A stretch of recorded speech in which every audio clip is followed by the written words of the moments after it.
Thank you very much for joining us. You know, Memorial Day is much more than a day off and the start of the summer season. For 155 years, it's been a day reserved by federal law for honoring the sacrifices made by U.S. military personnel who die while serving our country. Well, we're going to honor them in our own way in this segment by talking about what we're doing in Massachusetts to serve the men and women still with us who have served in the military, with our guest, the Secretary of the State Department of Veterans Services, former State Representative John Santiago, who is a major in the U.S. Army Reserve. Mr. Secretary, welcome, and as always, thank you for your service. Great to be here. So before we get into the issues under your secretariat, every year I hear from people who attended one of the many Memorial Day observances in our area, complaining about poor attendance and suggesting that too many of us have forgotten what this holiday is all about. Do you agree with that?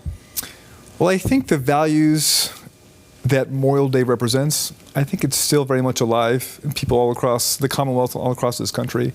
Now, whether there is a diminished patriotism when it comes to certain events, perhaps, but for Memorial Day, what this is about to me and to so many other folks that I interact with on a daily basis, it's about reflection and gratitude and really acknowledging the sacrifice borne by generations of Americans for 250 plus years that have allowed us to be who we are, to share these values, and to have the freedoms that govern how we live in society today. So for me, it's a moment of gratitude. It's really a sacred American day.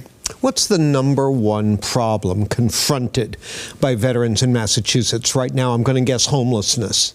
There are a whole host of issues. I mean, we have about 200,000 plus veterans in the Commonwealth today, particularly for those veterans who return from service, whether it's PTSD, substance use, a whole host of issues. But there are also generations of veterans who've been here for decades, who are still looking for care. I'm thinking about our Vietnam veterans, our Korean War veterans, who are getting up there in age that need that support. And so you can't necessarily extract the issues impacting the Commonwealth from the veteran experience, but sometimes they can be exacerbated given your veteran background and what you've seen in war or on a battlefield. And so we at the Executive Office of Veteran Services are very committed to addressing the full picture, the continuum of services that a veteran feels and experiences. There are a number of ways in which we give preference to veterans for access to certain services and so forth. It's a matter of law. It's not just a favor we do. Is that always honored?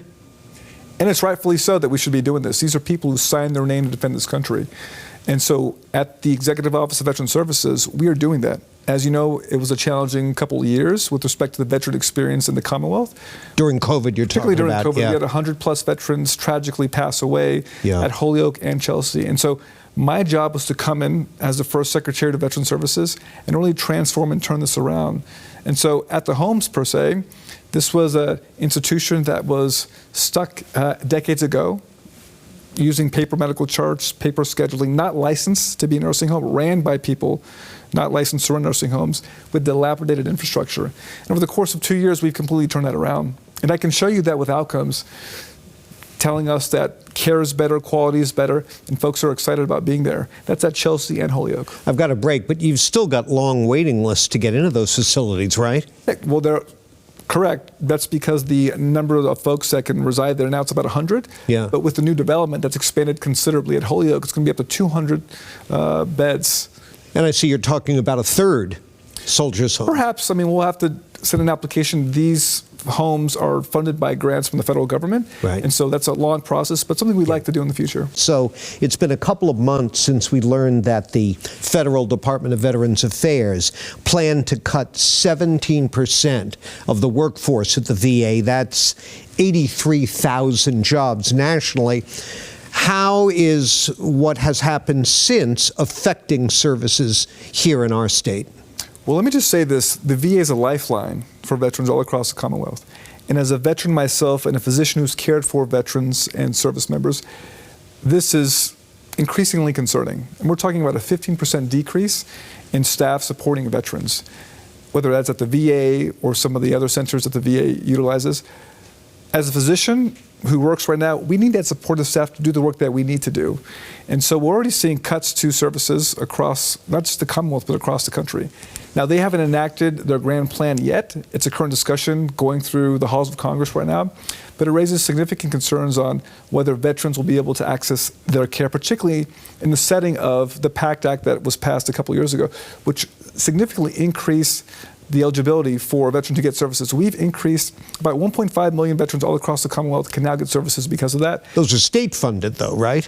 For the most part, the PACT Act services? Oh, no, that's all federal funding. It is, okay. All I stand funding. corrected. Thank you. So what happens when you increase millions of people getting the eligibility to get services, but you're taking away the staff to address their needs? It raises some significant concerns. How would the Medicaid cuts that were included in the Republican tax cut bill that passed last week potentially going to affect veterans here? Obviously, it's not law yet. It has to make it through the Senate. But what's your level of concern about that? Well, my level of concern across Medicaid cuts across the country is pretty significant. I mean, we're talking about billions of dollars. We're talking about maybe $2 billion in the Commonwealth of Massachusetts. That's primarily impacting poor people, people of color, people who need help the most. Now, the veterans and the VA and Medicaid are two different things. So our hope is that the potential cuts are not as serious as they're suggesting. And so we shall see. I mean, as you know, there's so much uncertainty in D.C. right now, and that's what's making it more challenging than ever. What happened here? I mean, in the first Trump term, love it or hate it, veterans appeared to be a priority. There was more funding for veteran services. Now they're cutting. What changed? I mean, you'll have to speak to the folks in D.C. about that. It's interesting, particularly one party and their approach to this issue, whether we say we support veterans or we thank veterans for their service, but I'd love to see some action with that, right? And not just words. And when you're talking about cutting services, retracting support, that raises concerns for me, not just for the veterans who are coming back from abroad, which we still have thousands of folks abroad serving today, but about those who've already paid the price, who've already bared the burden of service to this country. Mr. Secretary, we have, I believe, around 25,000 female veterans in the state. They haven't always been treated equally, have they? They have not. And that's why our office is dedicated to supporting them, addressing some of the issues that may have transpired in previous governments. Give me an example. Well, we've tripled the number of folks working in our Women's Veteran Network. In fact, just the other week or so, we had our Women's Veteran Conference where we asked, who's new to this place? And about half the room raised their hand. We are committed to supporting our underserved veterans, whether they be women, which is the fastest growing group, as you said, or whether they be people of color as well. Irrespective of one's gender, race, background, the idea that one signs their name to a piece of paper and swears an oath to the Constitution, that is what this should be about, and that's what we're about. You get your work cut out for you. Don't be a stranger. Come back again in a few months. Give us an update on your progress. Will do. Thank you very much for being here.